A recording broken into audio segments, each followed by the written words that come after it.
Selamat datang ke Perak Talk, satu program bual bicara bersama pemimpin-pemimpin politik dan tokoh-tokoh tempatan yang kita bawa untuk anda. Kita ada bersama kita Puan Salbiah Mohamad. Okay, Puan Salbiah adalah seorang graduan daripada UiTM dalam graduate dalam pengurusan hartanah ya. Dan dia juga adalah Ketua Puteri Bahagian Negeri, saya difahamkan. Jadi selamat datang ya Puan Salbiah ke program kita hari ini. Okey, saya nak tanya sikit ya, soalan sebelum ni kan, kita ke soalan seterusnya. Soalan pertama adalah persepsi masyarakat terhadap ni kan Ketua Puteri Perak ni tak menonjol langsung. Dia orang tak tahu apa Cik Salbiah boleh cakap. Pertamanya saya ucapkan terima kasih di atas jemputan kepada saya untuk hari ini bersama-sama dengan Perak Talk.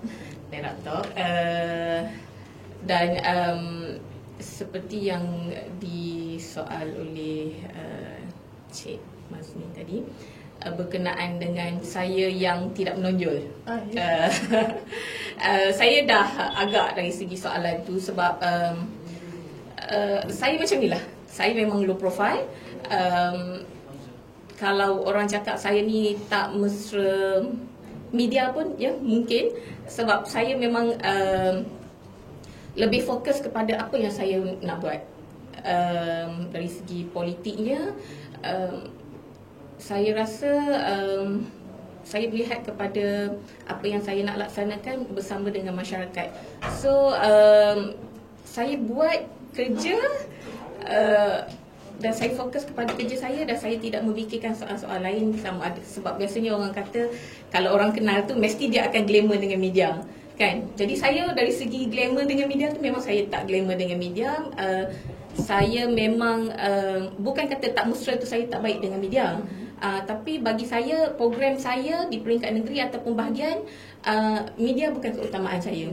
Okey, daripada pengalaman Puan Salbiah sendiri, apa selama dealing dengan ni kan Dr. Zamri, adakah rasa you are more apa tu, he is more open, you can voice anything that you ni kan rasa sebagai saya secara jujur, saya akui mungkin saya banyak tidak sangatlah berhubung dengan Datuk Sri Zamri.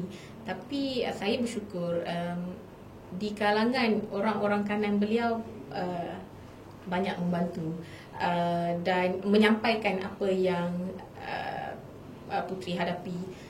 Datuk Syarani, Datuk Syalimin, Datuk Ismail dan juga beberapa yang lain yang kanan-kanan. Puan Salbiah lebih banyak berhubung dengan berurusan dengan orang-orang ni daripada Menteri Besar sendiri sebagai ketua parti. Ada benda yang saya rasa tidak perlulah nak dinikan kepada Big Boss kan. Kadang-kadang benda itu dapat diselesaikan di peringkat bawah kita, sebab kita sedar Datuk Seri sendiri pun terlalu sibuk dengan tugas-tugas hariannya kan, turun ke daerah-daerah dan sebagainya. Jadi yang penting-penting memang kita akan buat perjumpaan, dan perjumpaan pun biasanya saya tak direct bertentangan empat mata kan. Saya akan panggil kepimpinan puteri di peringkat negeri, kita berbincang. Ini soalan ni sikit lah. Nak tanya, since you adalah ketua puteri negeri dan by virtue kan, biasanya sebagai seorang yang berjawatan dalam ni dalam parti hierarki, adakah Puan Salbiah ada rasa yang Puan Salbiah ni akan dicalonkan untuk mana-mana kawasan, jadi calon lah untuk PRU? Nak kata rasa tu, saya tidak menolak. Kalau dari segi kita melihat siapa di dalam politik tu yang berjawatan, kemungkinan untuk dicalonkan tu ada kan. Ada. Tetapi saya tekankan sekali lagi, macam saya cakap awal tadi, Puteri masuk politik, dia tak ada fokus untuk mengidamkan jawatan-jawatan itu. Dan secara ikhlasnya, jujur, di peringkat bahagian sini saya telah menarik diri sebagai calon. apabila bahagian mengemukakan cadangan kepada ahli-ahli di peringkat bahagian untuk mencadangkan kepimpinan, semua kepimpinan di bahagian dicadangkan menjadi calon, saya adalah orang yang menarik diri daripada menjadi calon.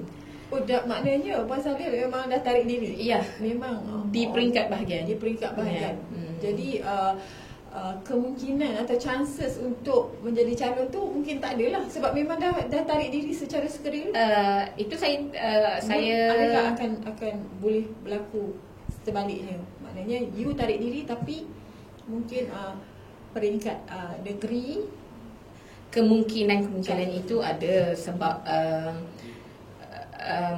cadangan-cadangan bukan saja dipakai melihat kepada cadangan yang disampaikan oleh bahagian kan, banyak pihak yang menghantar laporan dan sebagainya.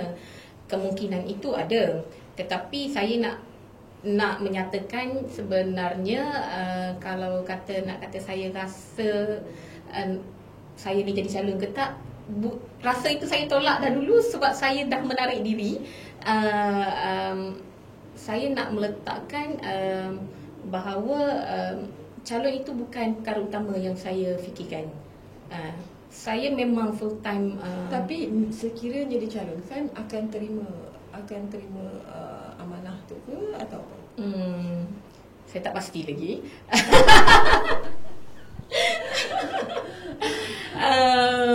Ni menolak tuah ni. Saya cuba buat yang terbaik untuk parti.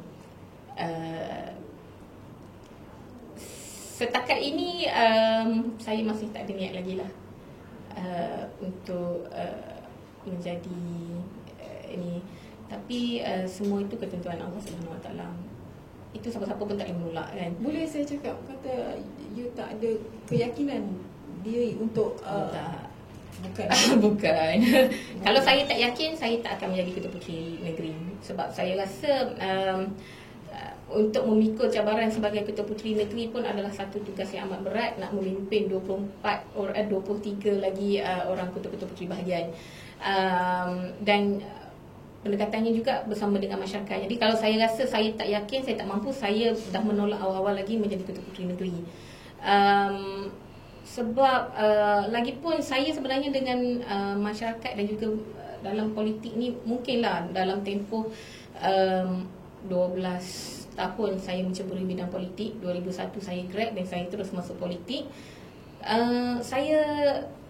Diri saya dah sebati dengan berhubung dengan masyarakat ni. Sebab bila 2001 saya bekerja sebagai pembantu adun dengan yang Muhammad Datuk Seri Tajul pada ketika itu di kawasan. Jadi berhubung dengan masyarakat itu adalah salah satu orang kata yang saya sering lakukan. Dan kemudiannya apabila tahun 2008 nak pilihan raya semula, saya telah memasuki KEMAS. Puan Sabiah ya, kita juga ada dengar kan orang bercakap kata Puan Sabiah ni Ketua Puteri ni tidak menyokong kepimpinan Dr. Zamri. Betul ke tu? Tak menyokong macam mana? Tak menyokong sebab Puan Sabiah pun sebagai Ketua Puteri kan, tak pernah nampak di majlis-majlis, majlis Menteri Besar yang baik parti ke ataupun yang official ke kan, bagaimana menjawab kemahan tu? Saya mudah je. Kalau orang nak mengatakan saya tak buat kerja dan tidak menyokong kepimpinan MB berdasarkan siap MB ada, saya ada, sebenarnya itu yang saya tak buat kerja. Sebabnya saya tidak menjaga di kawasan, saya tidak menjaga anak-anak buah saya. Sebabnya untuk menunjukkan kita buat kerja, pergi je ada dekat MB. So orang kata inilah memang buat kerja. Sedangkan kawasan kita terpinggir, anak-anak buah kita terpinggir sebab kita saya asyik ada MB di mana juga saya pergi. Tak. Tapi kita menyokong kepimpinan Barisan Nasional dan juga MB. Kalau MB turun ke daerah Kampar, kita minta Ketua Puteri Bahagian Kampar dan anak-anak buah hadir turun. Kalau pergi ke daerah Batang Padang, kita minta Ketua Puteri bahagian di situ turun bersama anak-anak buah mereka. Dan kalau kata saya tak ada dalam program-program parti tu, mungkin sedikit silap lah. Kalau program parti memang ada. Sebab itu memang memerlukan kehadiran kita untuk ni. Tapi kalau banyaknya saya tak ada dalam program-program kerajaan negeri lah. Yang MB ada tu saya memang tak tahu, sebab kadang-kadang kekangannya kita ada program-program lain di bahagian, ada komitmen lain. Tapi saya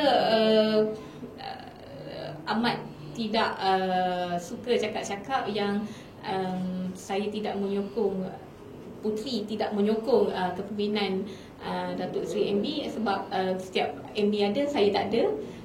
Ni sebab itu tanggapan yang silap.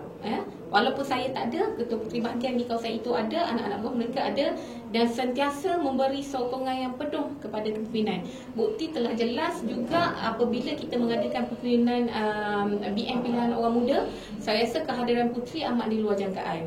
Walaupun target kita hanya 2,000 orang ahli Puteri, tapi yang datang memenuhi ruang di kediaman itu telah jelas menunjukkan yang Puteri sentiasa menyokong kepimpinan Datuk Seri Zamri lah.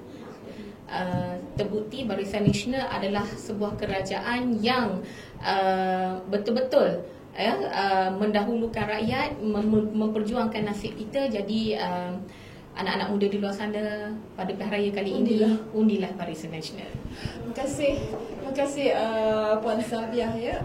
Saya rasa dengan penjelasan tadi tu banyak persoalan di luar sana tu terjawab. Terima kasih banyak. Terima kasih juga jemput. Demikianlah tadi sesi Perak Talk untuk kali ini. Sebarang cadangan atau komen, sila email kami di peraktalk@gmail.com.